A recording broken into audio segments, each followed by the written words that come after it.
Hello everyone, Mr. Happy here and welcome to Final Fantasy Bestiary. This series is dedicated towards discovering the history and lore behind some of Final Fantasy's most iconic creatures and characters. By popular demand, this episode will look at one of Final Fantasy's most iconic jobs, the Red Mage. Red Mages are one of the 6 original jobs to be introduced in the first Final Fantasy game. It is regularly seen wearing red, black, and white armor, though it can be a mix of cloth, leather, and even sometimes heavier armor. The most distinguishing trait of the job is its red hat with the white feather, a favorite amongst longtime fans of the series. They are regularly known for being, and I quote, a jack of all trades but master of none type job. They are capable of using mid-level white and black magic, while also using some of the heavier armors and weapons, such as a sword.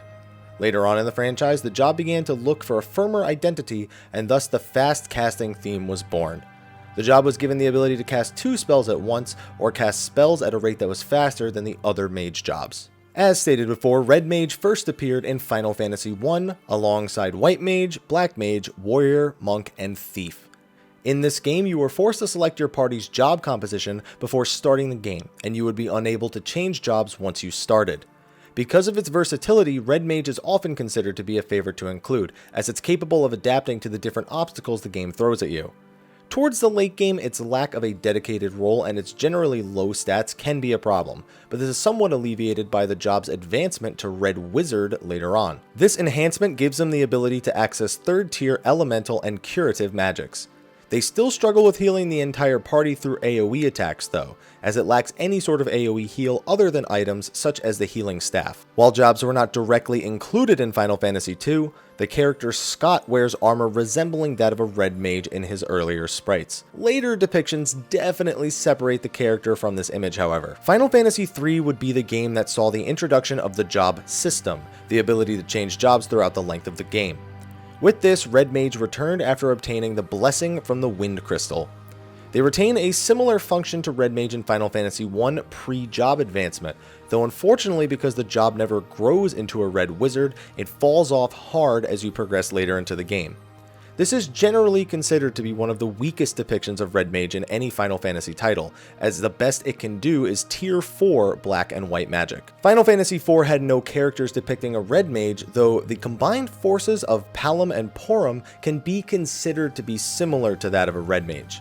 Even so, their actual combined strength focuses more on destructive power, so one must look at them both separately to come to that conclusion. Final Fantasy V would refine the job system of Final Fantasy III and be the game to give Red Mage the job distinction it has lacked thus far. While the job itself can only cast very weak spells, it was given the job command Dual Cast in this game. As one of only 2 abilities in the game that require a maximum number of ability points to learn, it is devastating when utilized with other magics. Summoners can dual cast summons, white mages can dual cast heals or buffs, black mages can dual cast offensive magic, etc, etc. If one desires to remain on Red Mage after learning dual cast, they can opt to master the other mage jobs and equip their higher level commands to the Red Mage instead. Many consider dual cast to be one of a few of the most broken abilities in Final Fantasy V, and as such it is used regularly when taking on some of the game's optional super bosses. After Final Fantasy V is what I like to call the great job system exodus of the main series, which afterwards focused mostly on defined characters. You would see hints or inklings or direct references to the different jobs after Final Fantasy V, but it was very rare that you were introduced to it formally.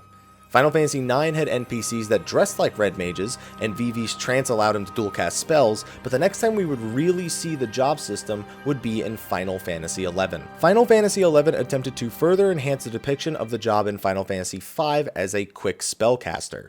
They removed the dual cast ability, but instead allowed it to cast spells at a much faster pace.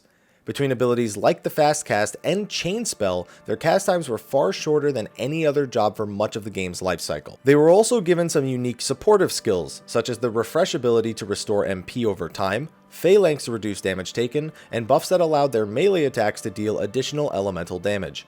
Finally, they were granted powerful enfeebling magic such as Paralyze and Blind that would land with much higher accuracy than other jobs. These skills, combined with the healing and buff support, often led Red Mage to be capable of soloing content far more difficult than any other job could feasibly handle, at least in the earlier stage of the game's lifecycle. While Final Fantasy XI players were still enjoying the Red Mage, it would otherwise vanish from the main series for quite some time. Final Fantasy XII would only see it as part of the re-release known as the International Zodiac Job System, meaning it will also be present in the upcoming remaster of IZJS, the Zodiac Age. It retains its jack-of-all-trades theme, having the ability to buff, debuff, heal, and attack with a decent selection of equipment. It does have a single swiftness license to speed up its actions a bit, but it is mostly known for being the only job in the game capable of using arcane magics. These magics include Ardor, Darka, and Death. It is actually called a Red War Mage in Japanese in IZJS, due to it having a higher than usual physical prowess than Red Mages usually have. Red Mage would once again be lost to the main series for quite some time.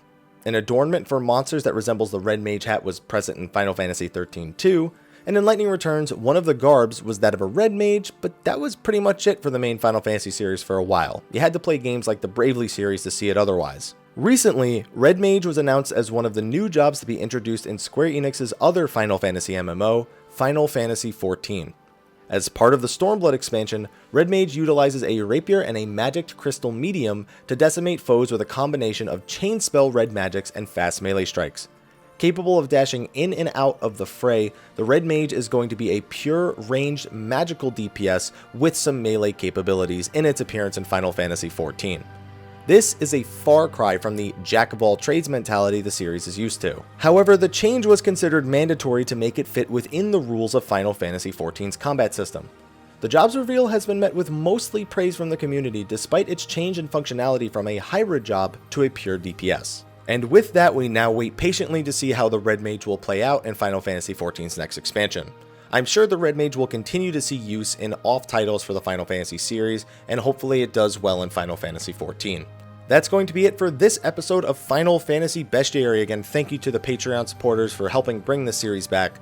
Be sure to like, favorite, subscribe, and share, and stay tuned for more Final Fantasy Bestiary. Until next time, everyone, take care.